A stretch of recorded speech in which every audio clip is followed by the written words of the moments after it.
Hello everyone, आज की online class में आप सभी का स्वागत है। डीएलएड 4 सेमेस्टर के शांति शिक्षा एवं सतत विकास के कंटेंट नंबर 3 प्रकरण आदत एवं स्वभाव चित्त प्रवृत्ति हैबिट्स एंड टेम्परामेंट का अध्ययन करेंगे। निधि प्रवक्ता मनोविज्ञान, जिला शिक्षा एवं प्रशिक्षण संस्थान रजलामई फर्रुखाबाद।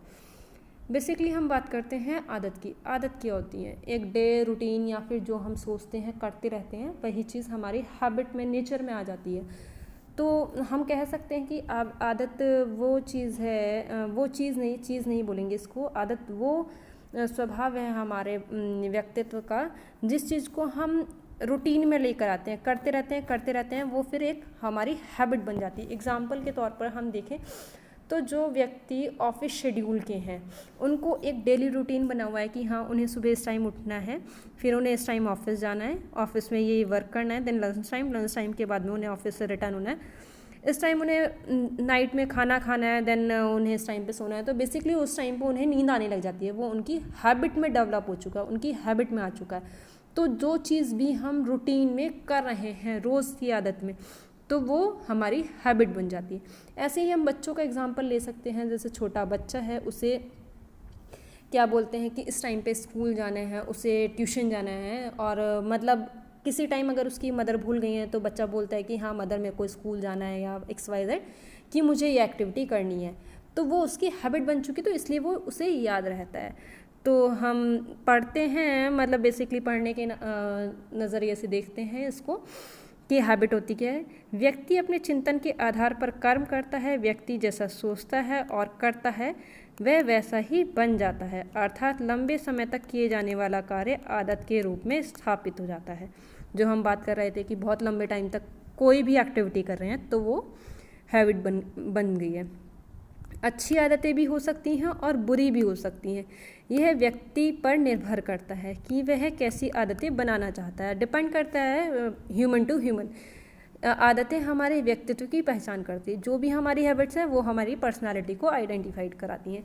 ऐसी आदतें जो हमारे विकास में बाधक होती हैं, जिससे दूसरे को परेशानी हो, उन्हें व्यक्तित्व का स्थायी अंग बनाने से बचना चाहिए। जो भी बैड हैबिट्स हैं, उनको अपनी पर्सनालिटी का पार्ट बनाने से हमें बचना चाहिए, उनको अवॉइड करना चाहिए। जैसे दूसरों को सम्मान न देना, गाली देना, बात बात में झगड़ा करना आदि आदतें हमारे व्यक्तित्व को निखारने में बाधक होती, हमारी एक अच्छी पर्सनालिटी को बनाने में एक अवरोध का कार्य करती है। तो उनसे हमें दूर रहना चाहिए, उनको अवॉइड करना चाहिए।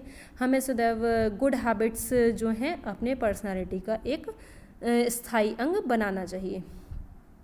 जो भी हमारी हैबिट्स हैं वो अच्छी होनी चाहिए। उसी जो हमारी हैबिट्स हैं, हैबिट्स के थ्रू ही हमारी पर्सनालिटी को जो दूसरा व्यक्ति है उसको आइडेंटिफाई करता है। अगर हमारी आदतें अच्छी हैं तो दूसरा इंसान भी कहेगा कि हाँ, वो व्यक्ति अच्छा है, इस टाइप से हम बोल सकते हैं। अपनी जो हैबिट्स हैं वो हमेशा अच्छी रखनी चाहिए। टेम्परामेंट, स्वभाव।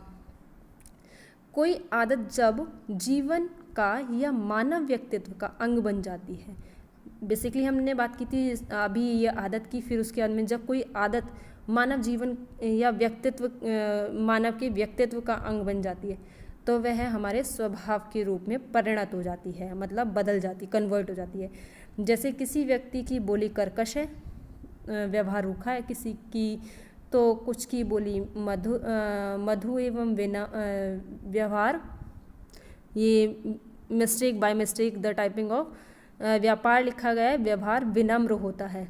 यह उनका स्वभाव है। इस प्रकार व्यक्ति के व्यवहार से उसका स्वभाव का पता चलता है। यदि अपने व्यक्तित्व को अच्छा बनाना है तो शालीन, शिष्ट एवं मधुर व्यवहार को अपने स्वभाव का अंग बनाना चाहिए। जो भी हमें अपने व्यवहार में लेकर आनी चीज़ें वो अच्छी होनी चाहिए। देन आगे बढ़ते हैं। मानव शरीर में बॉडी फ्लूइड्स के आधार पर व्यक्तित्व के 4 प्रकार बताए गए हैं। इनके अनुसार हमारे शरीर में मुख्य 4 द्रव पाए जाते हैं। कौन कौन से पाए जाते हैं देख रहे हैं आप सभी।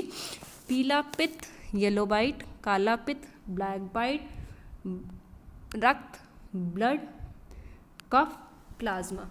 अब देखते हैं कि जिसके अंदर जो भी मतलब होता है ये बाइट, तो उसकी पर्सनालिटी जो होती है वो किस तरीके से डिफाइन करती है। जिस व्यक्ति में पीले पित्त की प्रधानता होती है उस व्यक्ति की चित्त प्रवृत्ति या स्वभाव चिड़चिड़ा होता है। प्राय वो व्यक्ति जो है बेचैन दिखते हैं। ऐसे व्यक्ति तुनक मिजाजी जिससे बोलते हैं, हॉट मतलब शॉर्ट टेम्पर्ड टाइप के होते हैं, और गुस्सैल जिन्हें कहा जा सकता है, गुस्सैल होते हैं ऐसे व्यक्ति। जिन व्यक्ति में जो ब्लैक बाइट है उनकी प्रधानता ज़्यादा होती है, वे प्राय उदास होते हैं, डिप्रेस्ड मतलब दिखाई देते हैं, और क्या बोलते हैं निराशावादी मतलब उनको कहा जा सकता है। और जिन व्यक्तियों में ये रक्त की मतलब प्रधानता ज़्यादा होती है, मतलब सभी पर्सन्स में एक एक तरीके का होता है, तो जिन व्यक्तियों में ब्लड की प्रधानता होती है वे जो होते हैं वो चीयरफुल होते हैं, खुश मिजाज होते हैं। इस तरह के व्यक्ति में जो है उत्साही या आशावादी प्रकृति के होते हैं।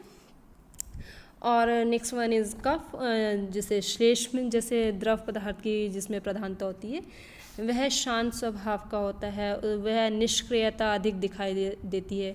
इसमें भाव शून्यता के गुण भी अधिक पाए जाते हैं। इस तरह के व्यक्तित्व के प्रकार को विरक्त भी कहा गया है।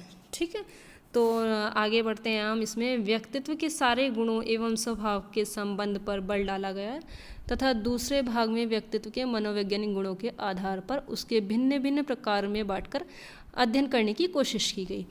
तो मतलब 2 पार्ट्स में इसको डिवाइड किया गया, bodily characteristics and on the basis of psychological characteristics. जो बॉडीली कैरेक्टरिस्टिक्स हैं उसमें देखते हैं क्या क्या बताएगा। स्थूल काय प्रकार, पिकनिक टाइप, क्रश काय प्रकार, एस्थेनिक टाइप, पुष्ट काय प्रकार, एथलेटिक टाइप, विशाल काय प्रकार, डिस्प्लास्टिक टाइप। अब इनको डिस्कस करते हैं कि जो मतलब ये होते हैं व्यक्ति जिनके अंदर ये कैटेगरी होती है, मतलब इस टाइप के होते हैं, तो उनमें क्या क्या चीज़ें देखने को मिलती है। जो स्थूल काय व्यक्ति होते हैं, ऐसे व्यक्ति का जो है कद छोटा होता है, शरीर भारी होता है, गोलाकार होता है। ऐसे लोगों की जो गर्दन होती है छोटी और मोटी होती है। और इस तरह के व्यक्ति के स्वभाव कुछ में खास विशेषताएं देखने को नहीं मिलती है। ये मतलब खाने पीने और सोने में मज़ा लेने वाले होते हैं, इस टाइप के होते हैं। और इस तरह के व्यक्ति के स्वभाव को मतलब टेम्परामेंट को क्रैशमर ने साइक्लॉइड की संज्ञा दी है।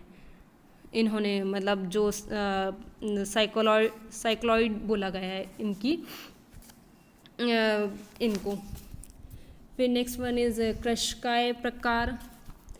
इस तरह के जो व्यक्ति होते हैं इनका जो कद होता है वो लंबा होता है, दुबले पतले होते हैं। ऐसे व्यक्ति के शरीर की जो मांसपेशियां विकसित नहीं होती हैं और इनका जो वज़न होता है, एक व्यक्ति का इस एज में इस तरीके का वेट होना चाहिए, वो वेट नहीं होता है। ऐसे व्यक्ति का जो मतलब टेम्परामेंट होता है वो कुछ चिड़चिड़े टाइप के होते हैं। सामाजिक जो रिस्पॉन्सिबिलिटी की टेंडेंसी होती है वो भी वो अधिक देखने की मिलती है, मतलब डे ड्रीम्स ज़्यादा देखते हैं। और ऐसे व्यक्ति क्या बोलते हैं क्रैशमर ने इनको सिजॉइड कहा है। जो पिकनिक टाइप थे उन्हें साइक्लॉइड बोला था, इनको सिजॉइड बोला है। देन नेक्स्ट वन इज पोस्टकाय, एथलेटिक टाइप। एथलेटिक टाइप के जो होते हैं इस प्रकार के व्यक्ति के शरीर की मांसपेशियां काफ़ी विकसित होती हैं तथा शरीर का कद न तो ज़्यादा लंबा होता है और न ही ज़्यादा छोटा होता है, मतलब हर तरीके से वो फिट दिखाई देते हैं। ऐसे व्यक्ति का जो स्वभाव न तो अधिक चंचल होता है और न ही डिप्रेस्ड टाइप के होते हैं। ऐसे व्यक्ति मतलब हर एक परिस्थिति में आसानी से एडजस्ट कर लेते हैं और मतलब जो समाज सोसाइटी में उसमें प्रेस्टीज को पाते हैं। नेक्स्ट वन इज़ विशालकाय, डिस्प्लास्टिक। जो ये तीनों टाइप के व्यक्ति हैं उनकी तीनों की क्वालिटीज़ मिलकर डिस्प्लास्टिक के अंदर होती है। इस श्रेणी के व्यक्ति जिनमें ऊपर के 3 प्रकार के सारे गुण मिलजुल कर एक प्रकार का गुण स्पष्ट नहीं होता है, बल्कि तीनों प्रकार के गुण मिला जुला होता है, परंतु देखने को मिलते हैं इस प्रकार के व्यक्ति में जो ये है डिस्प्लास्टिक है। व्यक्ति के 3 प्रकारों में बांटा जा सकता है, व्यक्ति को 3 प्रकार में बांटा सकता है, व्यक्तित्व की पर्सनालिटी को।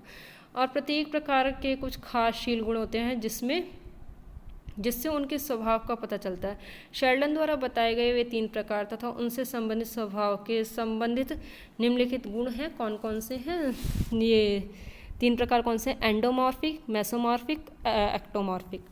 एंडोमॉर्फिक जो हैं उनकी हम पर्सनालिटी देखते हैं, मतलब किस टाइप के होते हैं।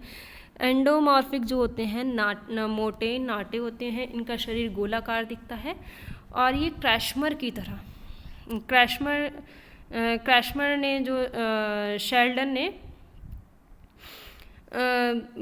जो टाइप बताया था स्थूल का, पैनिक टाइप की तरह मिलते जुलते दिखाई देते हैं। जैसे शरीर भी उनकी तरह आराम पसंद, खुशमिजाज, सारे खाने पीने की चीज़ों में इंटरेस्ट दिखाने वाले शेल्डन ने इन्हें विस्ट्रोटोनिया कहा है।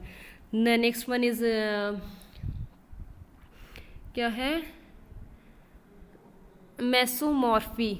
इस प्रकार के व्यक्ति की शरीर की हड्डियां एवं मांसपेशियां काफ़ी विकसित होती हैं तथा शरीर गठन काफ़ी सुडौल होता है। ऐसे व्यक्ति के स्वभाव को सोमैटोटोनिया कहा गया है, जिसमें जोखिम तथा बहादुरी का कार्य करने की तीव्र प्रवृत्ति होती है। इस टाइप के होते हैं। फिर नेक्स्ट वन इज एक्टोमॉर्फी। एक्टोमॉर्फी इस प्रकार का व्यक्ति, इसका जो है कद लंबा होता है परंतु ये बहुत पतले दुबले होते हैं। इनके शरीर की मांसपेशियां अविकसित होती हैं और इनका पूरा गठन इकहरा होता है, मतलब सिलेंड्रिकल, मतलब बिल्कुल पतले से दिखाई देते हैं। इस प्रकार के व्यक्ति का जो टेम्परामेंट है सेब्रेटोनिया कहा जाता है। और ऐसे व्यक्ति को अकेला रहना, लोगों से कम मिलना जुलना, इस तरह के व्यक्ति होते हैं। ऐसे व्यक्ति जो होते हैं संकोची होते हैं, लज्जालू, और मतलब उन्हें नींद वाली प्रॉब्लम ज़्यादा देखने को मिलती है इन व्यक्ति के अंदर। फिर हम आ जाते हैं on the basis of psychological characteristics. जो ये बताए हैं साइकोलॉजिकल कैरेक्टरिस्टिक्स, इसमें युंग ने, आइजेनिक ने, गिलफोर्ड के नाम इसमें आधे मशहूर हैं और फेमस हैं। युंग ने व्यक्तित्व के निम्नलिखित 2 प्रकार बताए हैं, एक्सट्रोवर्ट एंड इंट्रोवर्ट। ठीक है, एक्सट्रोवर्ट व्यक्ति को देखते हैं। व्यक्ति की अभिरुचि विशेषकर समाज के कार्यों की ओर होती है। अन्य लोगों से मिलना जुलना इन्हें पसंद है, प्राय खुश मिजाज होते हैं। ऐसे व्यक्ति ऑप्टिमिस्टिक होते हैं, रियलिज्म अधिक होता है, आइडियलिज्म कम रखते हैं। ऐसे लोग खाने पीने की भी अधिक मतलब शौकीन होते हैं और समाज के लोगों में काफ़ी मिलना जुलना पसंद करते हैं। जो इंट्रोवर्ट टाइप के व्यक्ति होते हैं बिल्कुल एक्सट्रोवर्ट के अपोजिट होते हैं, कि मतलब जैसे उन लोगों को खाना पीना बहुत पसंद है तो इनको खाना पीना पसंद नहीं होता, मिलना जुलना एक दूसरे से पसंद नहीं होता।